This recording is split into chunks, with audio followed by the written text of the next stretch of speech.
guys, good morning. आंनि गोदान मोनसे भिडिअ बयखौ बरायनाय थाबाय हटासा चेनेलाव। थ' गिदिरफोरनिसिम खुलुमनाय, उन्दैफोरनिसिम अननाय होना भिडिअखौ नायदों होनना आसा खालामबाय। लोगोसे चेनेलाव गोदानबा चेनेलखौ साबस्क्राइब खालामना होलांदो आरोना। लोगोसे भिडिअखौ इन्टारेस्टिं मोनोबा नायलांबाय थादो। लोखि फुजानि भिडिअ गोदान लाना फैलायबाय आं। नोंसोरजों लोगोसे शेयार खालामसैलाय बेखौनो। न'आवहाय फुजा होगोन आरोना। बेखौनो नोंसोरजों लोगोसे शेयार खालामनि।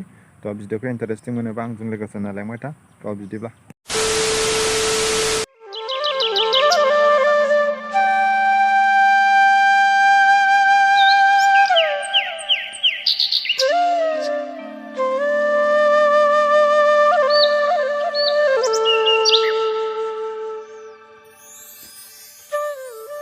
हेलो गाइस, दा सावखांबाय मोनाबाय आरोना दा बयनिसिमबो मोनाबिलिनि गोसो गोरबोजों खुलुमहरनाय थाबाय बयनिसिमबो लोक्षि फुजानि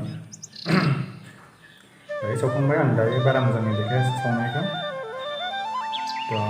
दा बयनिसिमबो भिडिअ जोबजासिम नायदोंबा thanks for watching next video थाबैनो लोगो मोनगोन आसा खालामबाय भिडिअखौ मोजां मोनगोन होननानै दा चेनेलाव गोदानबा चेनेलखौ साबस्क्राइब खालामना लांदो आरोना प्लिज अननानै दा भिडिअ बेखिनियानोसै होनबा बाय बाय नेक्स्ट भिडिअ